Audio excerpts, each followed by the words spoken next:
Good morning Himachal. तो हाजिर हैं सुबह के प्रमुख खबरों के साथ। तो इससे पहले खबरों को विस्तृत रूप से जानने निवेदन है, कृपया चैनल को जरूर सब्सक्राइब करें। तो प्रस्तुत हैं आज सुबह की प्रमुख खबरें।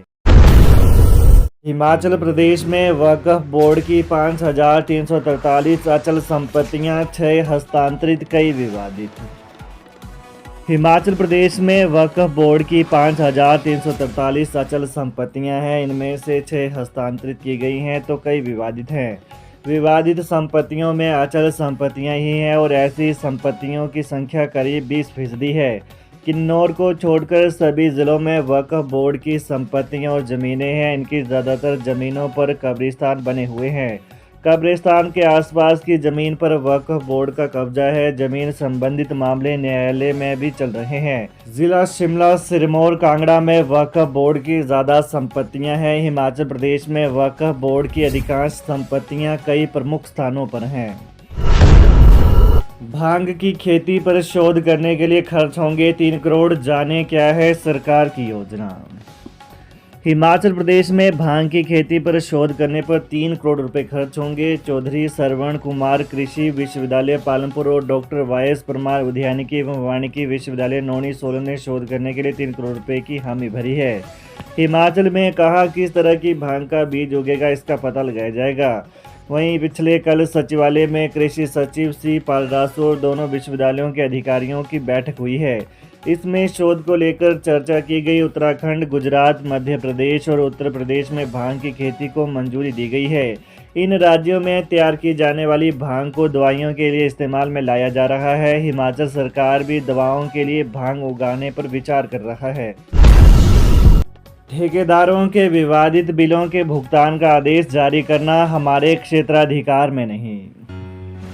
हाईकोर्ट के पास रिट याचिका में ठेकेदारों के विवादित बिलों का भुगतान करने के आदेश जारी करने का क्षेत्राधिकार नहीं है। हिमाचल प्रदेश हाईकोर्ट ने यह स्थिति स्पष्ट करते हुए कहा कि जब तक ठेकेदारों के लंबित बिल विवादित होंगे तब तक हाईकोर्ट रिट याचिका में सरकार के बिलों का भुगतान करने के आदेश जारी नहीं कर सकता।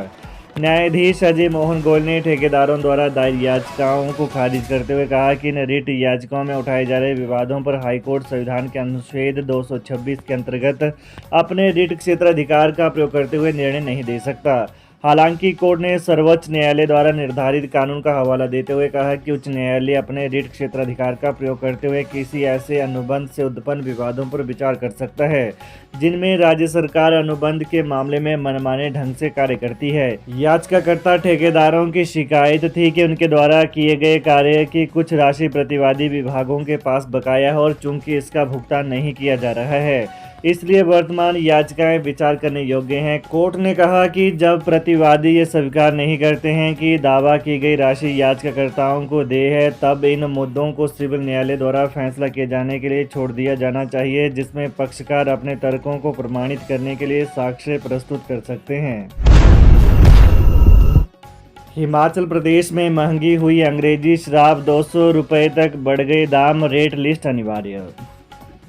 हिमाचल प्रदेश में अंग्रेजी शराब महंगी हो गई है। सरकार ने अंग्रेजी शराब के प्रति बोतल दाम 200 रुपये तक बढ़ा दिए हैं। कर एवं आबकारी विभाग ने साल 2025-26 के लिए शराब के दाम जारी कर दिए हैं। इस साल सरकार मिनिमम सेल प्राइस से वापस मैक्सिमम रिटेल प्राइस पर लौट आई है।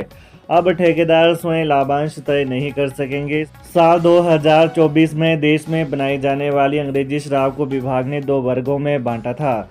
लो ब्रांड की शराब पर 15 और हाई ब्रांड की शराब पर 30% लाभांश तय किया था। लो ब्रांड की शराब का MSP 500 रुपये तक था। 500 रुपये से अधिक MSP वाली अंग्रेजी शराब को हाई ब्रांड के तहत रखा था। इस साल जारी हुए MRP 15 और 30% लाभांश से भी अधिक हो गए हैं। चालू वित्त वर्ष में शराब ठेकों की नीलामी में बेस प्राइस बढ़ने पर सरकार को 1 साल बाद ही MSP से MRP पर लौटने का U-टर्न लेना पड़ा है। तय समय में मिलेंगे वन भूमि के अधिकार, FRA केस लटकाने पर अधिकारियों पर होगी कार्रवाई। पहाड़ी राज्य हिमाचल प्रदेश में वन भूमि के अधिकार तय समय पर मिलेंगे। इसके लिए प्रदेश सरकार ने वन अधिकार अधिनियम 2006 का प्रदेश के सभी 12 जिलों को अलग अलग FRA कैलेंडर जारी करने का ऐलान कर दिया है। इसमें टाइम बांड के साथ राज्य, जिला, उपमंडल सहित ग्राम पंचायत स्तर पर बनने वाली कमेटियों के लिए समय निर्धारित कर दिया जाएगा। इतना ही नहीं, एफआरए केस लटकाने पर अधिकारियों पर राज्य सरकार की ओर से अब सख्त कार्रवाई की जाएगी।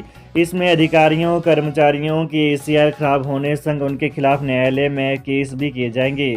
राजस्व एवं जनजातीय विकास मंत्री जगत सिंह नेगी ने धर्मशाला में एफआरए को जमीनी स्तर पर उतारने के निचले हिमाचल के सभी अधिकारियों को सख्त निर्देश जारी कर दिए हैं। मंत्री ने कहा कि पात्र लोगों को 3 माह में अधिकार प्रपत्र प्रदान किए जाने का लक्ष्य रखा गया है। साथ ही इसमें पूर्वजों के समय से वन भूमि का अधिकार तो लोगों को मिल सकेगा, लेकिन जमीनों को आगे बेचने का कोई भी प्रावधान नहीं रखा गया है। अधिकार प्राप्त करने वाला व्यक्ति व उनकी पत्नी व परिवार ही वन भूमि का इस्तेमाल अपने गृह निर्माण, खेतीबाड़ी सहित अन्य कार्यों के लिए कर पाएंगे। इसमें ग्राम सभा में प्रस्ताव पारित होना अति अनिवार्य होगा, जिसमें कुल मतदाताओं के 50% होने पर ही कोरम पूरा होगा। इस बार 2720 करोड़ ज़्यादा कमाएगी सरकार। हिमाचल सरकार चालू वित्त वर्ष में टैक्स और शुल्क इत्यादि से 2720 करोड़ रुपए ज़्यादा कमाएगी। बजट में तय किए गए लक्ष्य के अनुसार भू राजस्व से ही इस बार 1000 करोड़ ज़्यादा कमाने का टारगेट है। वित्त वर्ष 2024-25 में सिर्फ 17 करोड़ भू राजस्व सरकार ने इकट्ठा किया था, लेकिन नए साल में 1019 करोड़ भू राजस्व कलेक्ट किया जाएगा। इसके लिए उस जमीन पर लैंड रेवेन्यू नए सिरे से तय किया जाएगा, जिसमें गैर कृषि इस्तेमाल के लिए डाइवर्ट किया गया है। इसलिए बिजली परियोजनाओं के अलावा टूरिज्म प्रोजेक्ट या उद्योगों से भी लैंड रेवेन्यू की वसूली हो सकती है। राज्य सरकार ने इस बारे में विधानसभा से एक बिल पारित करके नोटिफाई कर दिया है और अब इसे राज्यपाल की मंजूरी के लिए भेजा जा रहा है।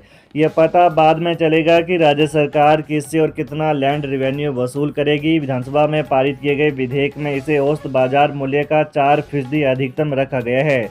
पिछले वित्त वर्ष में राज्य सरकार ने अपने बजट में 1000 करोड़ का जल उपकर यानी वाटर सेस एकत्र करने का लक्ष्य रखा था, लेकिन हाईकोर्ट ने उस अधिनियम को ही रद्द कर दिया था। प्रमोशन को सीएम से मिलेंगे कर्मचारी, इस कारण रुकी है कर्मियों की प्रमोशन। राज्य सचिवालय में कर्मचारी नेताओं को उनका संघर्ष भारी पड़ गया है। पहले विधानसभा में से अवमानना का नोटिस, उस पर चल रही कार्रवाई और अब प्रमोशन को लेकर इन नेताओं को परेशानी झेलनी पड़ रही है। ऐसे में अब सोशल मीडिया में इन कर्मचारी नेताओं की नाराजगी फूटने लगी है। सोशल मीडिया में सचिवालय सेवाएं कर्मचारी महासंघ के एक नेता ने लिखा कि उनकी प्रमोशन नहीं हो रही है। उनके साथ कुछ अन्य पदाधिकारियों को भी तय प्रमोशन का लाभ नहीं दिया गया है, जबकि उनके खिलाफ ऐसा कोई कानूनी मामला नहीं है। केवल विधानसभा में अवमानना की कार्यवाही को वो लोग झेल रहे हैं, मगर यहाँ सचिवालय में उनको प्रमोशन नहीं दी गई। जबकि एक कर्मचारी बिना प्रमोशन के रिटायर हो गया और एक की प्रमोशन पिछले कल होनी थी, वो भी नहीं की गई। कुल 6 कर्मचारी नेताओं के खिलाफ अवमानना का मामला चल रहा है। सैकड़ों कर्मचारियों से होगी रिकवरी। 2003 के बाद नियुक्ति के दिन से नहीं माने जाएंगे नियमित कर्मचारी। हिमाचल प्रदेश उच्च न्यायालय के आदेश पर नियमित कर्मचारी के तौर पर प्रदेश सरकार से लाखों रुपए के बकाये एरर का लाभ पाने वाले शिक्षा विभाग के सैकड़ों कर्मचारियों पर रिकवरी की तलवार लटक गई है। एलिमेंट्री शिक्षा विभाग के निदेशक ने बाकायदा शिक्षा विभाग के ऐसे कर्मचारियों को दिए गए लाभ को वापस लेने के आदेश जारी किए हैं। इस आशय का पत्र तमाम शिक्षा निदेशकों के साथ सरकारी स्कूलों के प्रिंसिपल को भी जारी किए गए हैं। लाखों रुपए की रिकवरी होने की बात सुनकर ही एलिमेंट्री विभाग में कार्यरत शिक्षकों के हाथ पांव फूल गए हैं। ऐसे में कई शिक्षक संगठन सरकार के इस निर्णय के विरुद्ध प्रदेश उच्च न्यायालय का दरवाजा खटखटा सकते हैं। तो ये रही प्रातः के मुख्य समाचार। ताज़ा खबरों को जानने के लिए कृपया चैनल को अभी सब्सक्राइब करें। धन्यवाद।